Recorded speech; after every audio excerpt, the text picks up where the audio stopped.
More power if you want. All right, so how about this? Exorbitant salaries on the taxpayer's dime. That would be your dime. That has just come out in a new watchdog report for the Department of Energy, and they've uncovered some rule bending to pay contractors. Can you believe that? Several of the salaries for these individuals reached as high as $337,000 for a public job.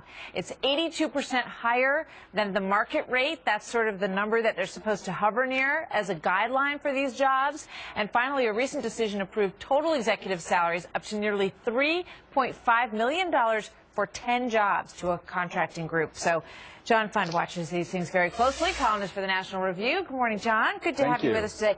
So this is a contractor in Tennessee, 10 jobs in this program that tallied up to $3.5 million. How are they getting away with that?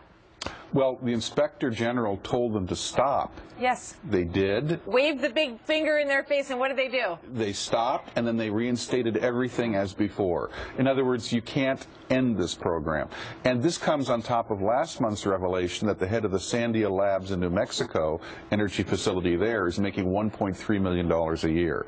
Look, obviously you have to be competitive with the private sector, but these salaries are out of line, and they're not transparent. The public couldn't easily get those. This happened only because the Inspector General went into it. And when they assign these salaries, they're supposed to sort of go to an HR-approved market value rate for the job, right? But there's absolutely no sort of way to hold them accountable for that. Nobody was fired. Nobody was, pushed out of their position in any way that I can tell in this case. The Energy Department actually doesn't produce any energy, but it has a whole lot of energy in order to evade these laws. They seem to have very energetic. Exactly. Now, here's the problem for the public out there.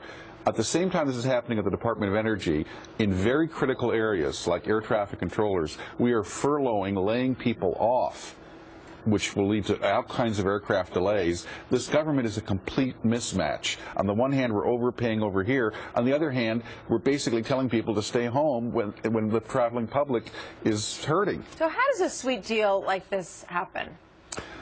Largely, I think it's the loopholes where you hire consultants. The Department of Energy has 100,000 people that it hires through consultants. They don't go through the normal civil service procedure. I think clearly you should have either a smaller Department of Energy or fewer consultants or something.